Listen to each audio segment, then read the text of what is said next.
Hey, everybody, this is Eric Mishi, S.A.V.E. Executive Director, Suicide Awareness, Voices of Education.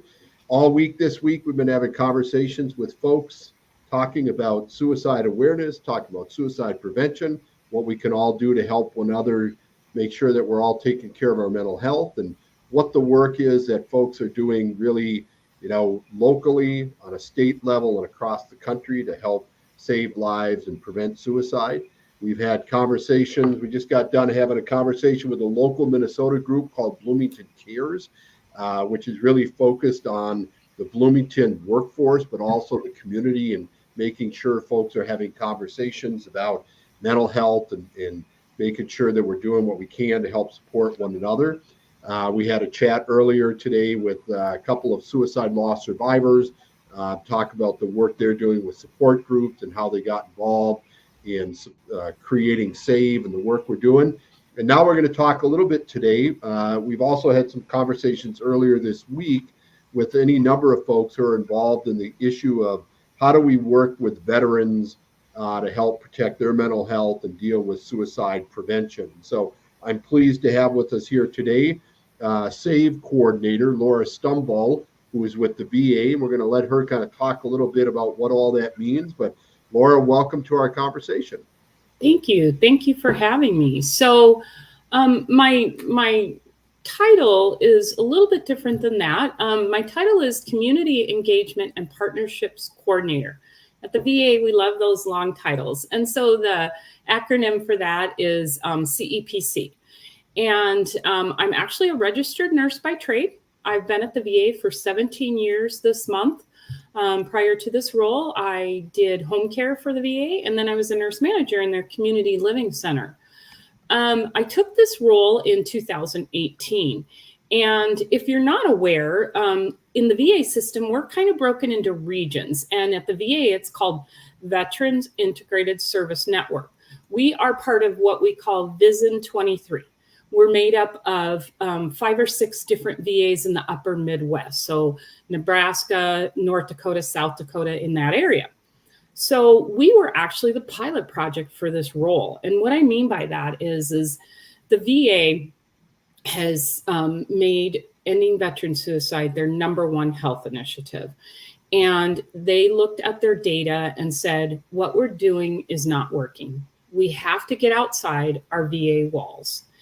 And many of the veterans who die by suicide have never been to a VA. Of course, the VA can be a very complicated system, but not every person who served in the military automatically qualifies for the VA, but there's lots of people who can help them get connected. So back to getting outside of our walls. So what they said is, we want you to go out and form suicide prevention coalitions that are community-led, so not VA-led. And why do we do that? Well, we do that because we're trying to reach the veterans where they live, where they work, where they play, where they worship. So a lot of times people are sitting next to someone who served and they don't even know it. And so we would love for them to come to the VA if they qualify, but that's not the goal of my role. My role really is about kind of that no wrong door access.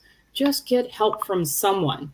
And so a lot of my role too involves increasing military cultural competency. Veterans and military and their families, they have unique needs, just like many of our subgroups of our population. And so when we can weave that into what things people are doing out in the community, it's a win-win for everyone. And so our VA covers 27 counties. St. Cloud sits right in the middle. And there we have a community-based outreach clinic in Montevideo, Alexandria, and Brainerd. And so all those 27 counties surrounding that are part of what we call our catchment area. And I cover all those. And I do have a suicide prevention coalition going in all those counties. Many of them are combined efforts because we know St. Cloud and all those surrounding communities are considered rural when you look at the definition of rural versus urban and all of that. We know that veterans who live in rural areas have different needs than those that live in the Twin Cities or, major metropolitan areas. Unfortunately, people who live in rural Minnesota and do die at a higher rate by suicide, not just veterans, but non-veterans as well. And so many of our counties combine efforts. Kind of, if you're familiar with how the Minnesota Department of Health breaks things down into regions, that's kind of how we've mirrored a lot of that, because we're working alongside the Minnesota Department of Health and many other entities. This is not something we can do alone. We admit that, we don't have all the answers. We need the community's help. So talk a little bit then. So we know that veterans in particular, rates of suicide with veterans are higher than kind of the general public.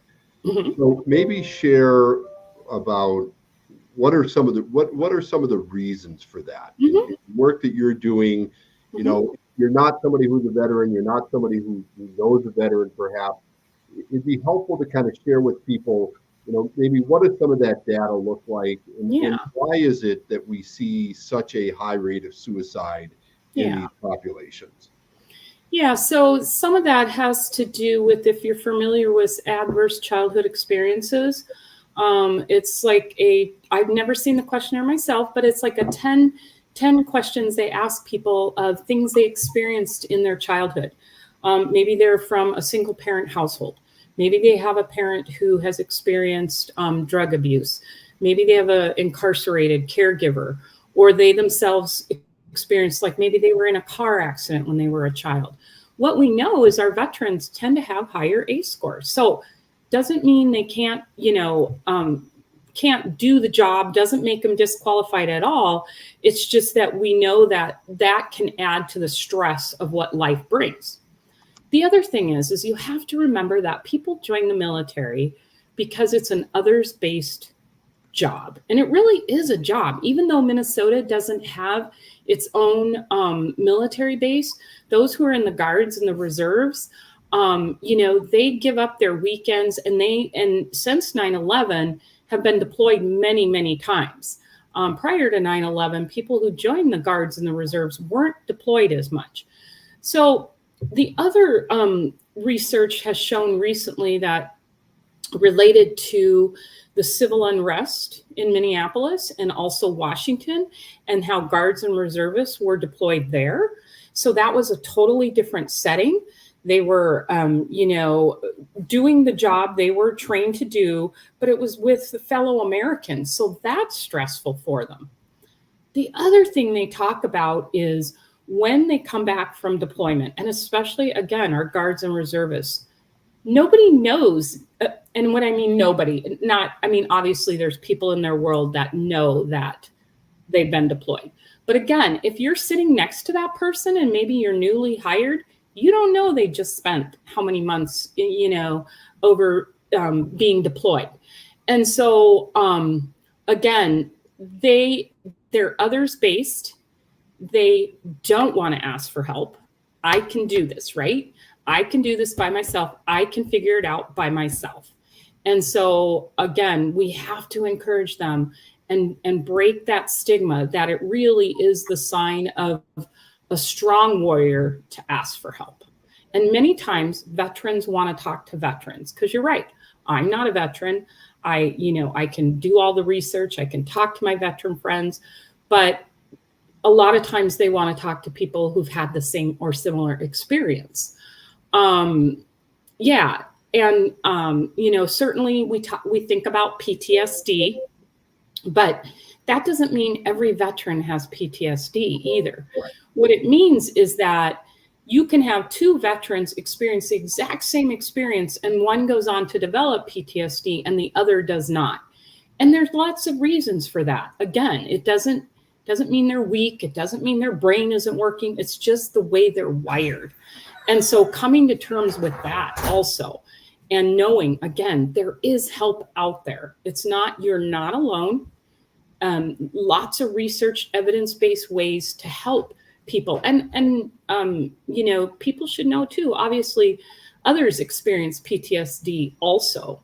Again, if you've been in natural disasters, they talk about people developing PTSD after that, or a car accident, or things like that. It's the trauma of the experience. So one of the programs I was able to find the link to this is something called Don't Wait, Reach Out. Yes. So talk a little bit about what is Don't Wait, Reach Out. Right. So we're really, again, trying to end that stigma of asking for help. And certainly, as a nurse, I always know too, anytime you can divert it to a crisis point, right? I think of people who die from heart attacks. Many times they ignore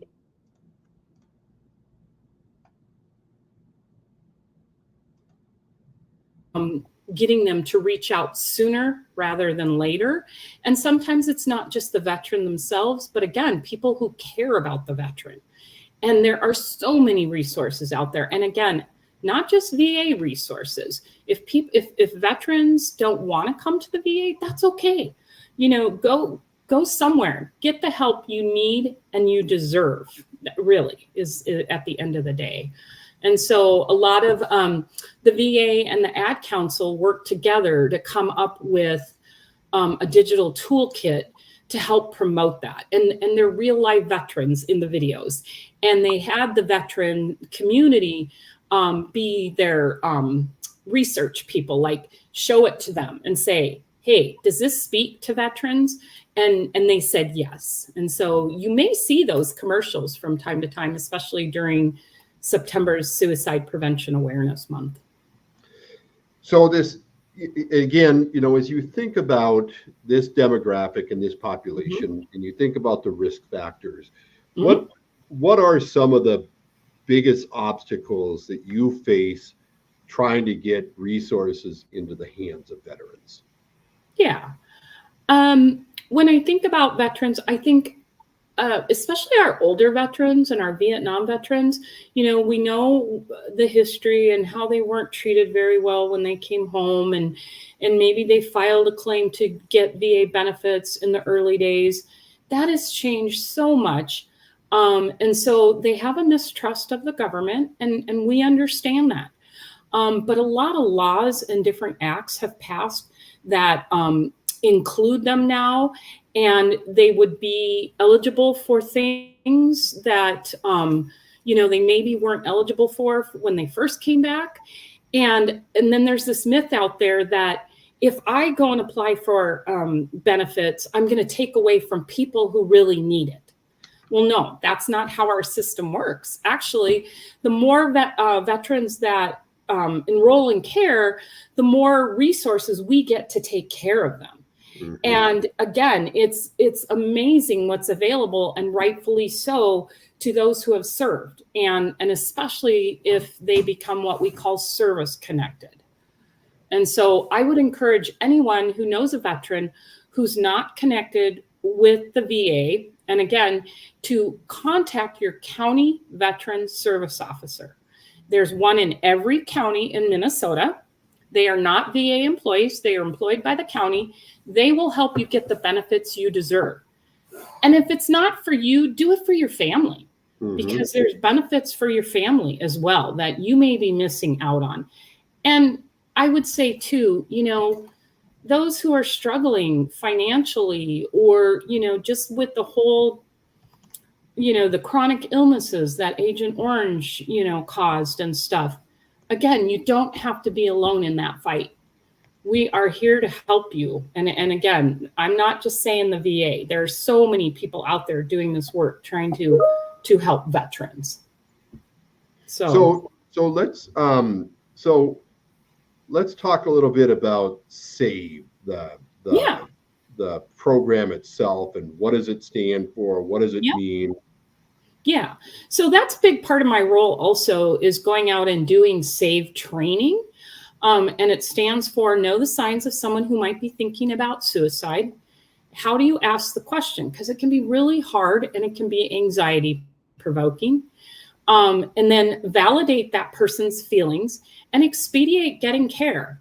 And when we say expedite getting care, that doesn't always mean you need to go to the emergency room or, a higher level of care. It can mean calling 988, and so any group that wants that training does not have to be veteran focused. Actually, most of the time when I go to do training, it isn't veteran focused. But again, we're trying to give the people who are living amongst veterans and their families to have that information. And the great part is it's similar to question, persuade, and refer. It's the VA's version of it.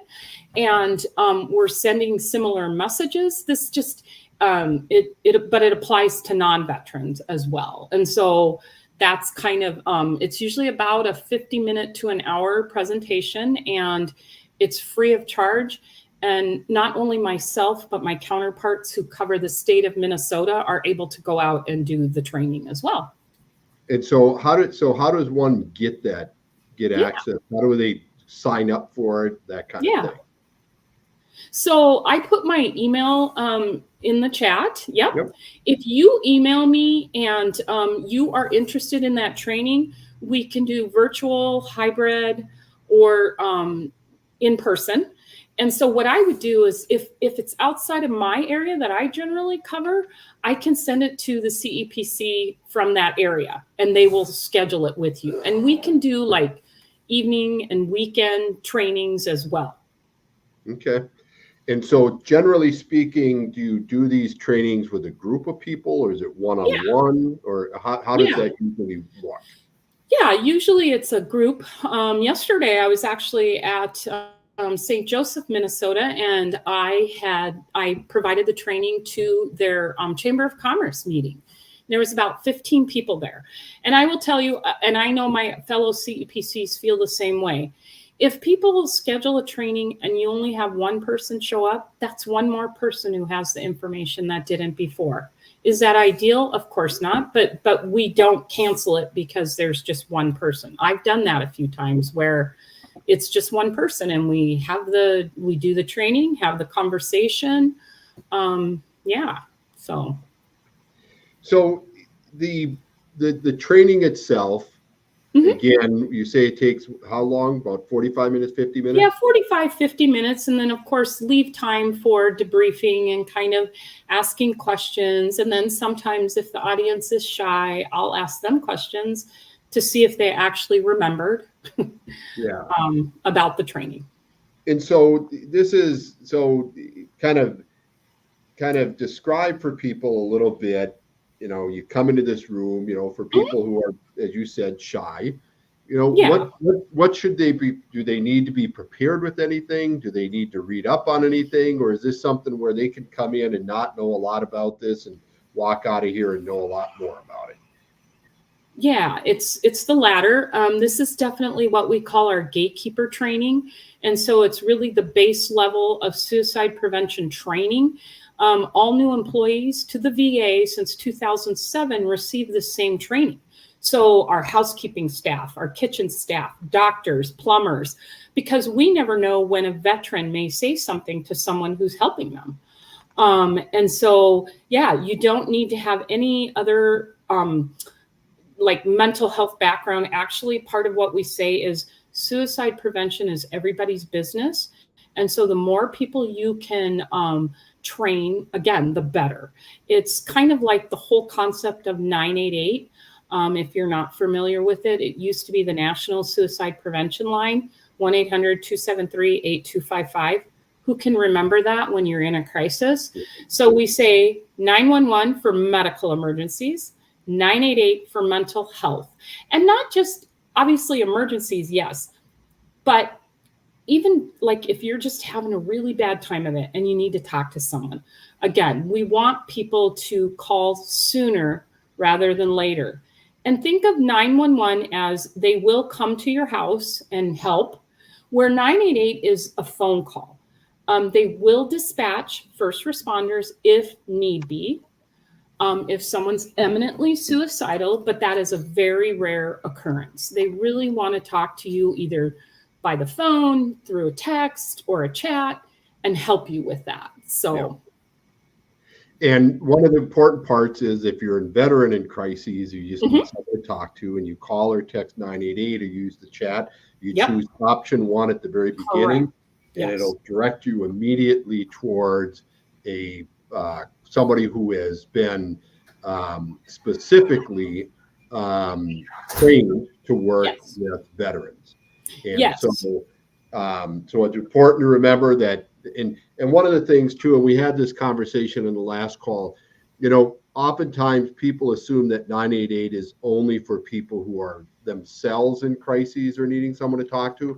If you know somebody who is in crises or needs some help, and you're not quite sure what to do to help support them, you yourself should call or text 988. And if it's a veteran in your life, do the same thing. Hit option 1 so you can get to somebody who's trained specifically to work with somebody who is a veteran.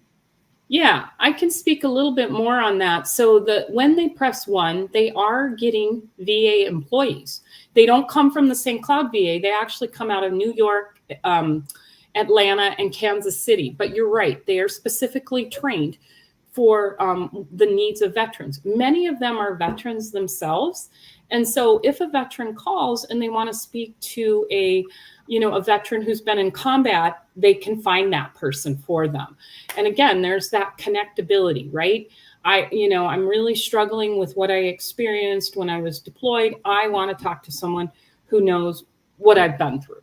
And so that's really important as well. And then if the veteran agrees, they can get a referral to their local suicide prevention coordinator. So I'm part of our St. Cloud VA suicide prevention team. And there's 4 other people who work on the team with me, and they will follow up with that veteran. So it's not like, you call and, we solved all the world's problems. We know we didn't. We're just trying to get people through an immediate crisis. It's that follow-up that's so important for anyone, not just veterans. How do I find some housing? I'm food insecure. I don't have enough to eat. I just broke up with my girlfriend, my boyfriend, whatever that looks like. So, yeah, and I think that's an important point, which is we can't automatically assume that the reason one may be having suicidal ideation, suicidal thoughts is that there is an intense mental illness attached to it. Correct. It may very well be to the points that you just mentioned. It simply you had a bad day, you broke up with somebody, you lost your job, whatever the case may be. And all of us have got these stressors in life that change and are different from time to time. And so recognizing that 988 is about addressing whatever issue that you've got at the time, and you shouldn't hesitate. It's confidential. It's 24/7, 365. Nobody needs to know your location unless you specifically give them that information. And so can't encourage people enough to use that resource. So, one of the things that we talked about at the beginning of this 30 minutes is it was going to go fast, and we're kind of coming down to the last couple of minutes. And so I want to kind of reiterate a few things. And if folks have any questions, they want to know how to get a hold of you to talk about the S.A.V.E program, we've got your email up here. They can just reach out to you directly. Yes, that'd be awesome. And then I'm running on the scroll here, the Don't Wait, Reach Out link as well, so you can check that out. So one of the things, Laura, that we're trying to do with everybody in these conversations as we kind of come to an end is to make sure that we're kind of sharing a hopeful message with people, something so that people know that there's an opportunity to kind of that there is hope out there. And so in the work that you do, as you do this work, what would be an important message of hope that you want to share with folks that may be looking for the kind of help that you can give them? Yeah, so a couple things. One, We didn't get to touch on part of the reasons why veterans die more often by suicide than non-veterans is they tend to use firearms at a rate of about 72%, where the general public is about 54% of the time. And what do we know about guns? You can't undo the bullet. 85 to 90% of the time when someone uses a gun, they die by suicide. All of their methods, 5% of the time. So one of the things that I think about that I'm hopeful about is when I first started this role 6 years ago, the VA has free gun locks, and I would encourage you to email me about gun locks as well. It has the Veterans Crisis Line on it, press 1, but anybody can have them. You don't need to be a veteran. When I first started this role and would be out in the community, I couldn't give the gun locks away. And now we can't keep them on the table. Yeah. And I think that's a really good problem to have. And again, this is work being done nationally, not just at RVA, not just in Minnesota. We've worked really hard to keep things, the messaging similar. The other thing that I want to give props to are all my community partners. I find hope in the work they're doing. These small rural communities that see the need, there's just so much help out there. And we always say too, when one person dies by suicide, it's one too many. It's a heartbreak.